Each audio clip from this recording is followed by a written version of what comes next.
All right, Money League, it's week 9. I got a little bit of butterflies floating around in my stomach, and you might be wondering why I'm over to the side. It's because I got a special guest, but we're going to hold off on that for a second.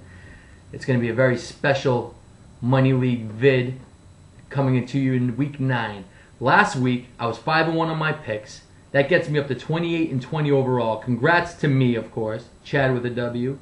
Igor, DeForge, Shaw 8-0, and an extra special congratulations to JJ finally getting off the schneid, getting his first W. 1-7. Congratulations. And of course my blowout of the week was me. I killed Joel. Sorry, Joel, that is what it is. But I'm gonna cut that a little short, run into the special guest. It's gonna add a great dimension to the video this week. This guest is coming to us all the way from Framingham.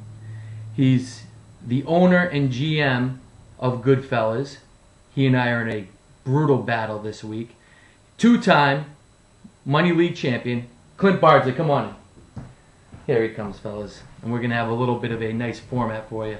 All right. How are you, Jimmy? Doing well. Thanks for joining me today, Money Clint. League, how are you? Good to see you. This is very special. This is the first time since I've started videos, I think last year, we finally have a guest, and it's Clint, and it's me versus him this week, and it's fantastic. I got Very exciting moment. Couple of quick questions for you. Nothing too major. So I think it's well documented in the Money League how I'm 0-3 in Super Bowls. Lost most recently last year. But I wanted to get a little bit of perspective from you. You know, a team who's won 2 Super Bowls. But before we get into it, you were on top. You won 2 Super Bowls, but the last 3 or 4 years you've really sucked. You've kind of become the 49ers of the league. So is it a case of being fat and happy, or what's going on? How are you turning this? How you plan on turning this around? You know, every once in a while, you just gotta hunker down and rededicate yourself to your fantasy team. I was down and out there a couple of years. I've had 2 Super Bowl losses since my 2 wins, and I feel like I've got the right team to do it this year. I'm rolling. I'm back on track, and once I get healthy, I'm gonna be tough to beat. Well, I'll tell you one thing. Since you are joining me, I'm gonna let you take over the segment of Marry, Fuck, Kill. I'm gonna let you give us who you want to marry, who you want to fuck, and who you want to kill.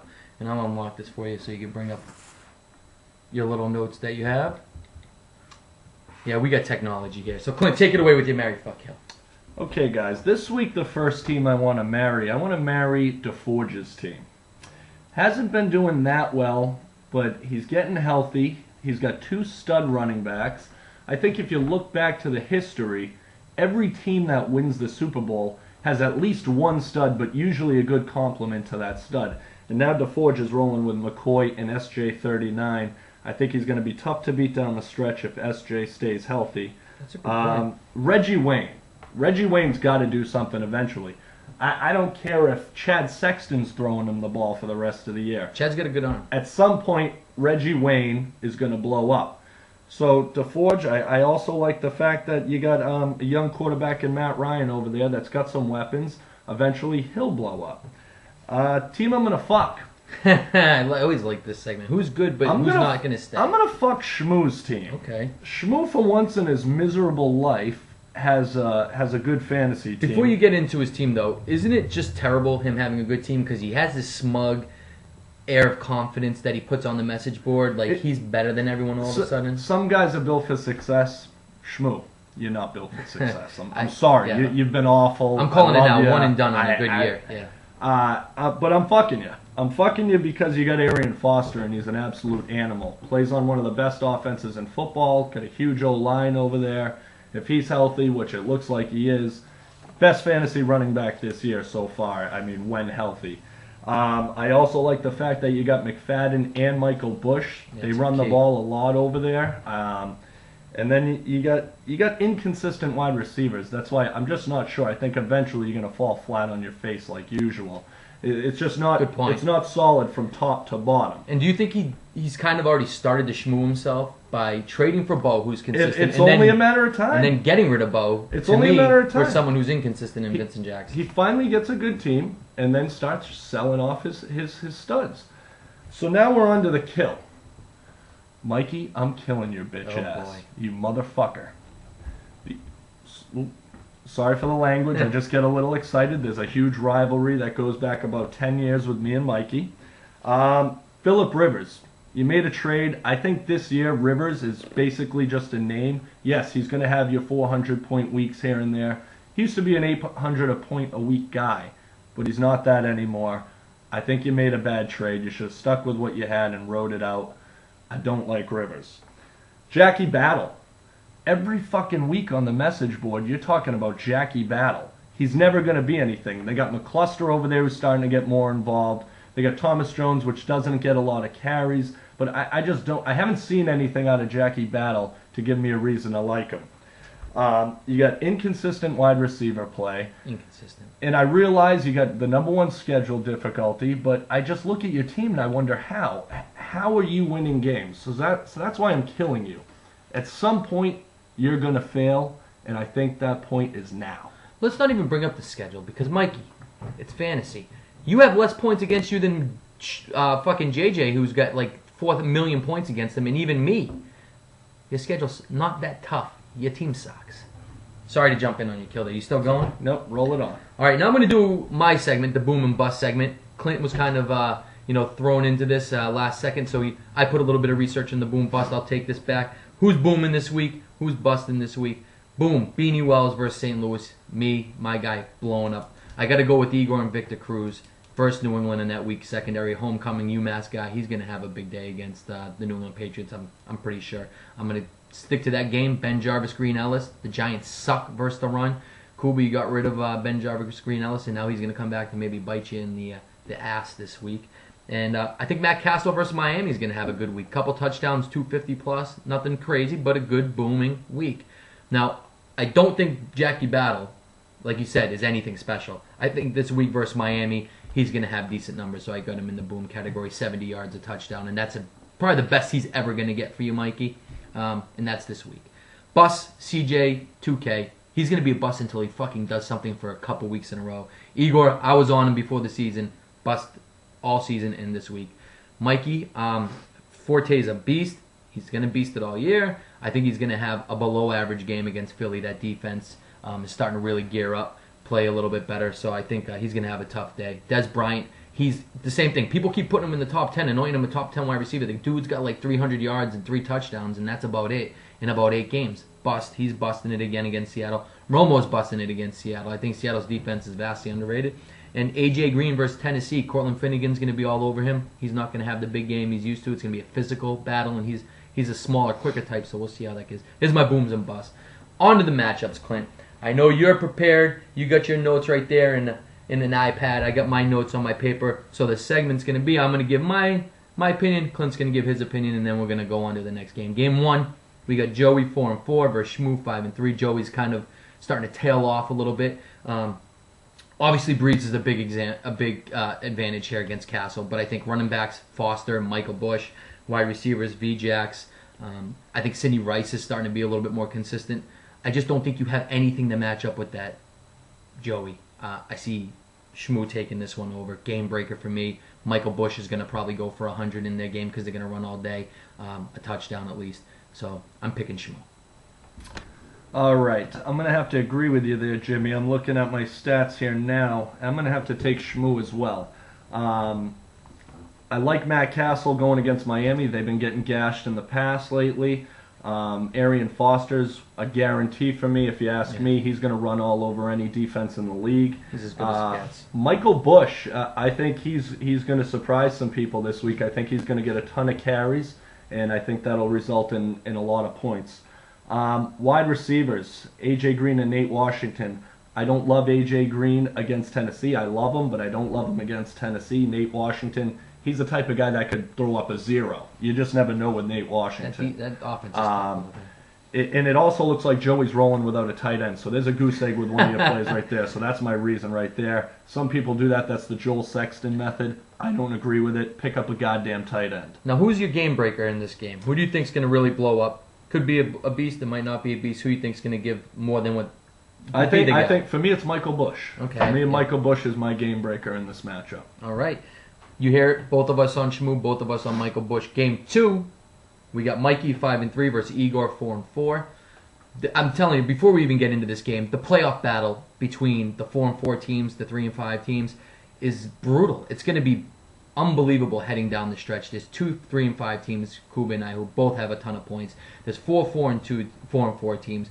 That's 6 teams for 4 spots. It's going to be a dogfight to the end, and this is one of those key matchups. Well, Shmoo and Joey's a key matchup because Joey could fall to 4 and 5. In our eyes, he will fall to 4 and 5. Mikey 5 and 3. Igor 4 and 4. Another key matchup. In my opinion, Igor just got the buys at the wrong time. No Cam Newton, no Steve Smith. Yeah, he's got Victor Cruz. He's got some fill-ins. Frank Gore's back, and he's a beast. But, I mean, Colt McCoy's not really going to do it, in my opinion. I don't know about, who you got at wide receiver outside of Victor Cruz, because also Percy Harvin's on a bye, unless you're going to start both wide receivers from the Giants. I know you got Plax in there now, but I'm just not buying that 3-touchdown performance. Mikey, on the other hand, Rivers probably does have a decent game against Green Bay because they got to chuck the ball all over. Forte will have a good game, not a great game, I don't think, up to the usual. Jackie Battle, like I said, 78 touch. Fitzgerald's got to get going sooner or later. But I think Mikey's going to take it based on the buys. If Cam and Steve Smith are playing, Igor, you get the check mark, but not here. Game breaker, in my opinion. Jackie Battle, better than usual. So that's where I got it. Mikey going to 6 and 3. Igor falling to 4 and 5. Your turn. What do you got? As much as I want to pick against Mikey, I'm looking down at Colt McCoy's ugly picture here. I can't pick a guy's team that's led by Colt McCoy. It gives me no reason. I actually picked up Houston's defense this week because of Colt McCoy. I think Houston wins this game big. I don't think Cleveland scores any points, and I don't think Colt McCoy scores any points. As much as I'd love to, Mikey, I got to take you. And that's pretty much all I have to say. I don't have any interest in talking about Mikey's team anymore. Then let's move on to game 3. I think he's going to win because of buys as well, and that's it. On and moving. All right, game 3. This is another big matchup for Kuba. JJ maybe keep things rolling. Kuba 3 and 5. JJ 1 and 7. In my opinion, this is a pretty even matchup. I think at quarterbacks, at running backs, we're looking pretty close. I mean, you got Schaub versus Romo. They both have been in similar situations all year, although Schaub's starting to play a little bit better. Romo's been puking on himself all year, but putting up points. Running backs, no AP for you, Kuba. That's always an issue. He's the best running back in football in general. Fantasy, he's top 2, 3 running backs. He's not playing. So, I mean, you're going with Tolbert, and I don't even know the other guy right now off the top of my head. I don't have that. Well, you have this one up here. Tolbert. Yeah, and LeGarrette Blount's coming back. That's a good one. We'll see how he produces on that knee. And I like Ben Jarvis, Green Ellis, and DeMarco Murray over there. And wide receivers, I think a slight edge goes over to you, Kuba. Obviously, Stevie Johnson going against New York's tough. Greg Jennings is good. Like I said, Des Bryant, I don't think he's going to do much against Seattle. But I'm going to go with JJ here. I think JJ gets to 2 and 7. I think Kuba falls to 3 and 6. Big shocker. JJ gets 2 in a row. Murray is my game breaker. I think they can't pass on Seattle. They got to run on Seattle. Murray can break a few long runs. Okay. I'm looking at these matchups, and I see Matt Schaub at a 292 guru. I never get these gurus. I don't pick for them. I think Matt Schaub has a big game this week. However, I think Tony Romo has a bigger week. You got even running back matchups. Blunt and Green Ellis are a wash. DeMarco Murray and Tolbert, to me, are a wash. Then I look at receivers, and receivers are the reason why I'm picking Kuba. I love Greg Jennings coming off a bye. He's healthy. They're going to be looking to have a big offensive game this week. Des Bryant, maybe the best receiver in football if he had the right quarterback. Only a matter of time till he starts blowing up again. I see that happening. I really don't like Stevie Johnson or Brandon Marshall. Brandon Marshall should be in a goddamn mental institution. He's nuts. I agree with that. We never know if he's going to be in jail on Sunday or on the football or field. stabbed by his girlfriend. So I am taking Kuba in this one. JJ, I'm sorry. I'd actually like to see you win another. Who's game breaker for you? Not happening. From, Kuba's team? Game breaker in this one for me is Des Bryant. All right, so you think he's going to have a big one? I think he has a big one. All right, so that's our first kind of butting heads on a pick here. And now we're on to game 4. DeForge versus Chad. Chad 5 and 3. DeForge 4 and 4. I got to say, you got Brady and you got Welker back, Chad, but you got no running backs. I think you got one on a bye there. Can you pick someone up that might get a carry or two? But like you said, you were marrying DeForge's team. Matt Ryan's going to have better days down the rest of the season. Your running backs, one of the top duos in the league. I think you're right by not starting Reggie Wayne until he starts producing again this week. Darius Hayward-Bay, though, against Who's that defense he's going against? Darius Bay. Here we go against Denver, so he's probably going to get Champ Bailey. But still, he can get a couple of long shots there. They're going to take shots down the field. And not to mention Jeremy Maclin, I think, is going to be a huge game this week. As much as I'm going against Vic, don't like Vic, I think he's going to throw to Maclin a lot. And I think Macklin's the game breaker, and DeForge is the winner here. Chad falls to 5-4. Greg bumps up to 5-4. Chad, your team looks rough right now. You were in my kill section, but you got to get something going there. Injuries are crushing you. Go ahead, Clint. All right. I am going to take DeForge as well. Chad's whole team in the beginning of the year was blowing up because Tom Brady was throwing up 5 touchdowns, 400-plus yards. Unfortunately for all us Patriot fans, that's not happening anymore. People are starting to figure him out. You cover Welker, you cover the Patriots, you cover Tom Brady. He's just, yeah, he might have 280 and a couple touchdowns, but he's not going to win you a week at the moment. I hope that changes. But I think Matt Ryan this week against Indy matches up well with Brady. And don't you think with the Patriots in general, after teams have been locking down Welker, they got to get back to the running game, and they might do that. Belichick does that shit. I think they may try to do that. We didn't see the rookie running back Ridley there at all last week, so I think we get a dose of him. I think we mix him up with Ben Jarvis, and I think they do run the ball a lot this week against the Giants. Chad, you got Maurice Morris in your lineup. He's not playing on a bye. Get him out of your lineup. Get a defense. It's Friday. It's Saturday morning. Pick up a goddamn defense. I can't pick a team that can't even set their lineup. So set your damn lineup. But I think even after you set your lineup, DeForge is going to put a hurting on you. Because I told you earlier, I'm marrying his team, and I'm not going to pick against him. Who's right game now. breaker for He's DeForge? a 3-time champion, and you don't have it. Don't bring up his championships. On to the next Two are one. against me. On to the next one. All right, on to the next one. It's the first of our 2 end of the video segments. It's our BOW, as you can see from the smithereens. All these people getting smashed This whole up. Right room there. is full of smithereens. Smithereens. Right now. It's crazy. It's easy to know who's going to be in the BOW. It's 8-0 Shaw versus 2-6 Joel. Joel, I don't mean to pile on here. I'm not even going to analyze the game or give a game breaker. Shaw's just going to destroy your team. He's destroying every team, even on buys, when he has buys. No Aaron Rodgers, no fucking Calvin, no running backs. He had both his running backs on buys the same week and still killed, I think it was Kuba. Anyways, Shaw smokes you. Probably a 1,000-point victory. If you win, great. I mean, either way, this doesn't matter to me in the standings because I'm not catching Shaw, and I don't think your team's good enough to get more than one more win this year by luck, Joel. There we go. That's my BOW. You think we obviously I set the segment, but Clint agreed with the BOW. I agree with the BOW, unfortunately. I mean, even if I'm looking now, Shaw doesn't really have his lineup set, and I think he can win without setting it. That's the sad part. It's very sad. We all get mad over the years for his negligence, and here he is with a scary team, and it doesn't look good for the rest of the league right now because Shaw's team, I don't see many weak spots. I mean, he's got Bradshaw in his lineup. If he keeps him in his lineup, I think he's still going to beat Joel because Joel's terrible.